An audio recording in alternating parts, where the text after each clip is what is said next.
మనస్ఫూర్తిగా అభినందిస్తున్నా. అదేవిధంగా నిన్న మన రాష్ట్రంలో నేను లేను కానీ జరుగుతున్న పరిణామాలను నిశ్చితంగా గమనిస్తూనే ఉన్నాను. ఎక్కడున్నా ఓ కన్నీటి వేస్తూనే ఉంటాం.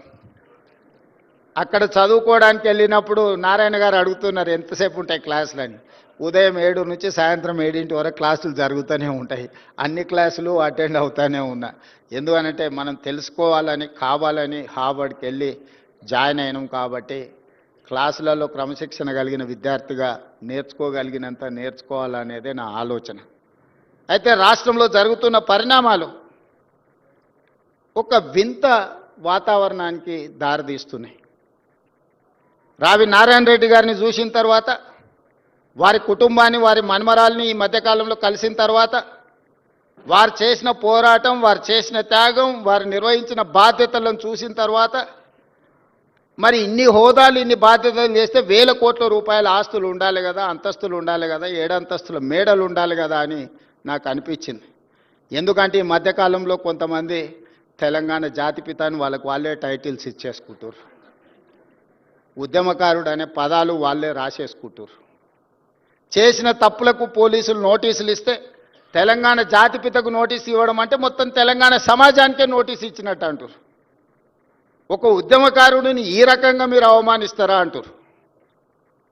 నిజంగానే తెలంగాణ జాతిపితనే అయితే ఆనాటి జాతిపిత దేనికే ఆదర్శంగా నిలబడ్డాడు?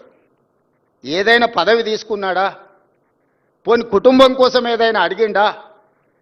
30 సంవత్సరాలు బ్రిటిషర్స్ మీద కొట్లాడితే కట్టే ఎత్తడానికి కూడా ధైర్యం చాలలే. కానీ స్వతంత్రం వచ్చిన మొదటి సంవత్సరంలోనే కొంతమంది దుర్మార్గుల తుపాకీ తూటాలకు నేల కొరిగిన ఆనాటి జాతిపిత. మరి ఈనాడు జాతిపితగా చెప్పుకునే వాళ్ళు, ఉద్యమకారులని చెప్పుకునే వాళ్ళు, రాజకీయ పార్టీలు ఒక పరిస్థితిలో వైఫల్యం చెందినాయి అనుకున్నప్పుడు అన్ని రాజకీయ పార్టీలు కలిసి ఒక పొలిటికల్ జేఏసీ పెట్టుకొని ఆ జేఏసీకి చైర్మన్గా ప్రొఫెసర్ కోదండరామ్ గారిని పిల్లలకు పాఠాలు చెప్పుకునే పంతులను మనం ముందులో పెట్టుకొని తెలంగాణ రాష్ట్రాన్ని సాధించినాం. వారు ఉద్యమకారుడు కాదా? ఉద్యమాన్ని నడపలేదా? రాజకీయ పార్టీలను అన్నిటిని ఒక తాటి మీదకి తీసుకురాలేదా?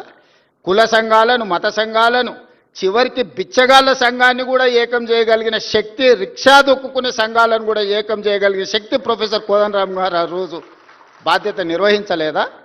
ఇదే రావి నారాయణ రెడ్డి ఇదే హాల్లో అన్ని రాజకీయ పక్షాల సమావేశాన్ని ఏర్పాటు చేసి జానారెడ్డి గారి ఇంటికాడ నుంచి నాకు తెలిసినంతవరకు ఇక్కడికే వచ్చి ఆనాడు తెలంగాణకు అనుకూలము కాదు, ఆ తెలంగాణకు వ్యతిరేకం కాదు, ఆర్ఎస్యు నుంచి ఆర్ఎస్ఎస్ వరకు, కమ్యూనిస్టుల నుంచి కాంగ్రెస్ వరకు ఏకం చేసి తెలంగాణ ఉద్యమాన్ని ముందుకు నడిపించిన ప్రొఫెసర్ కోదండరామ్ గారు ఉద్యమకారుడు కాదా?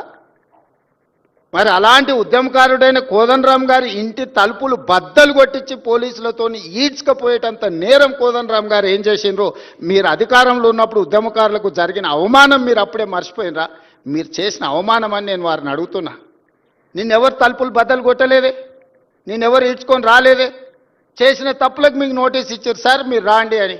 లేదు నా వయసు కొంచెం ఎక్కువ ఉంది, మీరే వచ్చి తీసుకురండి అంటే, సరే సార్ మీరు అధికారిక నివాసం ఉంది కదా మీరు అక్కడ ఉంటూ వస్తామంటే, లేదు లేదు లేదు నేను ఎక్కడనో ఫామ్ హౌస్లు ఉంటే ఎక్కడ ఉంటే అక్కడ బాత్రూమ్లు ఉంటే బాత్రూంలోకి వచ్చి రాసుకోండి అంటే, ఇదెక్కడి జాతిపిత విధానము? ఇదెక్కడి ఉద్యమకారుల విధానము?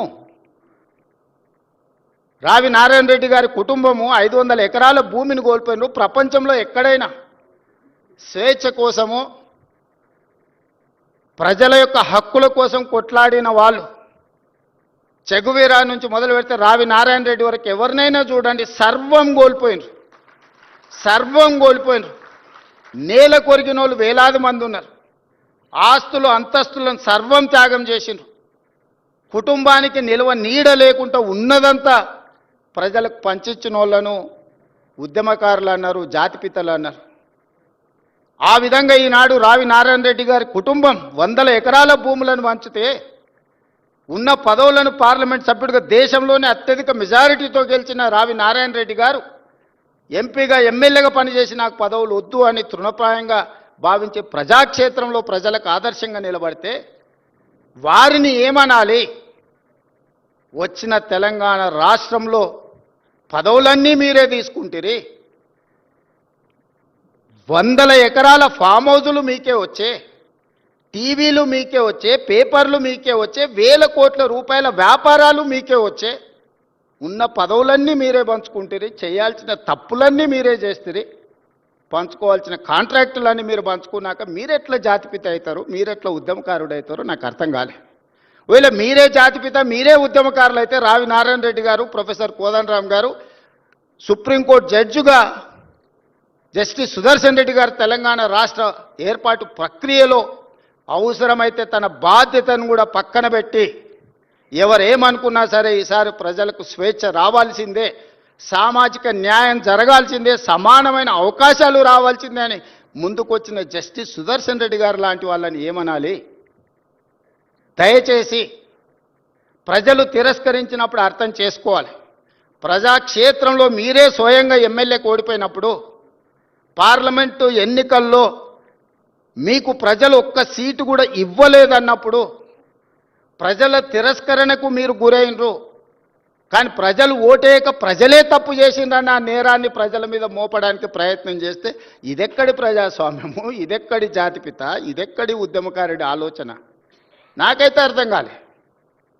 ప్రజల తిరస్కరణకు గురైనప్పుడు ప్రజాస్వామిక విలువలను గౌరవించే వాళ్ళు ఎవరైనా ఉంటే నేను చేయగలిగిన ప్రయత్నం చేసినా ఇప్పుడు ప్రజలు తిరస్కరించారు కాబట్టి హుందాగా ప్రజాక్షేత్రంలో నుంచి నేను తప్పుకుంటున్నా అని ముందుకొచ్చి ప్రకటిస్తే కొంతైనా మీ గౌరవం నిలబడుతుంది. ప్రజాస్వామ్యంలో ప్రజాస్వామ్యానికి స్వేచ్ఛ ఉన్నది, క్రిమినల్ కాన్స్పిరసీకి స్వేచ్ఛ లేవు. డెమోక్రటిక్ ప్రాసెస్లో ప్రజాస్వామిక విలువలు ప్రజలు లేదా ప్రజాప్రతినిధులు స్వేచ్ఛగా ప్రజాస్వామ్య పరిమితికి లోబడి వారి అభిప్రాయాలను వ్యక్తపరచడానికి మాత్రమే స్వేచ్ఛ ఉంది తప్ప నేరాలు చేస్తాం, ఆ నేరాలను మీరు అడగొద్దు, మీరు విచారించొద్దు అనే స్వేచ్ఛ, క్రిమినల్ ఫ్రీడమ్ లేదు అని నేను భావిస్తున్నా. ఈ రెండిటికున్న చిన్న తేడాను తెలంగాణ సమాజం గమనించాలి. అధికారం ఉన్నప్పుడు దాన్ని దుర్వినియోగాన్ని చేసి అధికారాన్ని పదిలం చేసుకోవాలన్న ఆలోచనతోని వేల కోట్ల రూపాయలు, వందల ఎకరాల భూములు అన్ని రకాలుగా సంపాదించుకొని అక్రమ మార్గాలను ఎంచుకున్నప్పుడు విచారణ తప్పదు. ప్రజాస్వామ్యబద్ధంగా డాక్టర్ బాబాసాహెబ్ అంబేద్కర్ గారు ఇచ్చిన రాజ్యాంగమే అది. ఒకసారి హోదాకు వస్తే ఏ నేరాలు చేసినా ఆ నేరాలను విచారించకూడదని ఎక్కడా లేదు. సిబు సోరెన్ గారు ఎంత కొట్లాడిండ్రు? సిబు సోరెన్ లేకపోతే ఆ రాష్ట్రం వస్తుండేనా? వారు విచారణను ఎదుర్కోలేదా? లేదా అధికారంలో ఉన్నప్పుడు పాల్పడిన కొన్ని తప్పిదాలకు లాలూ ప్రసాద్ గారు, జయలలిత గారు, లేకపోతే యడ్యూరప్ప కర్ణాటక ముఖ్యమంత్రి గారు పెద్ద పెద్ద రాష్ట్రాలకే ముఖ్యమంత్రులుగా బాధ్యతలు నిర్వహించారు కదా, వాళ్ళు విచారణను ఎదుర్కోలేదా? సెషన్ కోర్టుకు వెళ్ళి చేతులు కట్టుకొని మేజిస్ట్రేట్ గారి ముందలా నిలబడలేదా? మనం ఎవరం అతీతులం కాదే, దైవాంశ సంభూతులం కాదే. మధ్య యుగాలలో చక్రవర్తులు అనుకునే వాళ్ళంట నేనే రాజ్యం, రాజ్యమే నేను అని. మధ్య యుగాల చక్రవర్తుల యొక్క ఆలోచనలను పక్కన పెట్టండి. ప్రజాస్వామిక దేశంలో ఉన్నాం.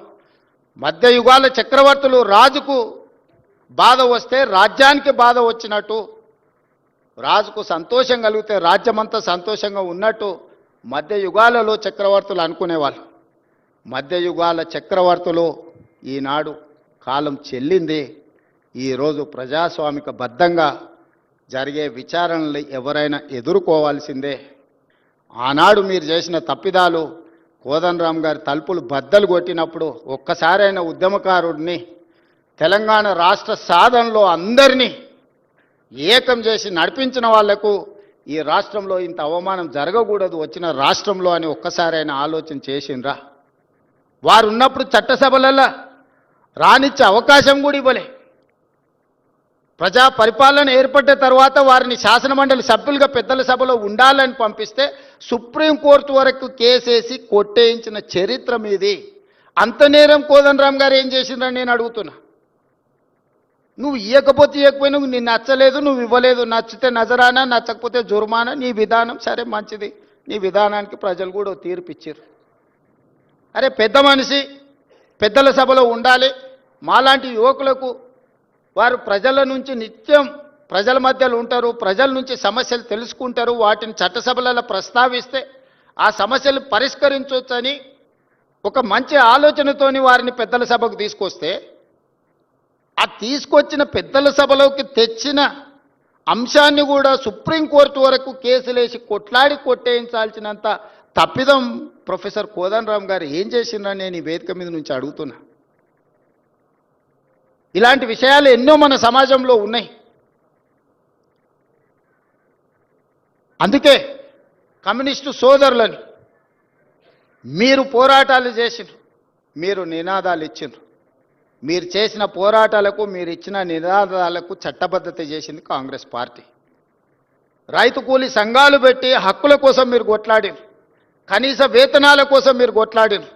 కనీస వేతన చట్టం కాంగ్రెస్ పార్టీ చేసింది. రైతులు పండించిన పంటకు గిట్టుబాటు ధర ఉండాల్సిందే అని రైతాంగ పోరాటాలు మీరు చేశారు. కనీస మద్దతు ధరను కాంగ్రెస్ పార్టీ చేసింది. దున్నేవాడికే భూమి ఉండాలనే నినాదాన్ని భూమి నుంచి ఆకాశం వరకు మీరు వినిపించారు. అగ్రికల్చర్ సీలింగ్ యాక్ట్ తీసుకొచ్చి పేదలకు భూములు పంచిపెట్టి పట్టాలిచ్చి జాగీర్దారుల దగ్గర జమీందారుల దగ్గర ఉన్న భూముల లక్షలాది ఎకరాలను సేకరించి ఆ పట్టాలను కాంగ్రెస్ పార్టీ ఇచ్చింది. అడవులలో ఉండే ఆదివాసీలకు అటవీ హక్కుల చట్టం ఉండాలి, వాళ్ళ హక్కులను కాపాడాలి అని మీరు కొట్లాడితే 2006 అటవీ హక్కుల చట్టాన్ని తీసుకొచ్చి పోడు భూముల పట్టాలు 10 లక్షల ఎకరాలకు పంచిపెట్టి చట్టబద్ధత కాంగ్రెస్ పార్టీ కల్పించింది. ప్రజాక్షేత్రంలో ఉండి కొట్లాడి ప్రజల పక్షాన నిలబడి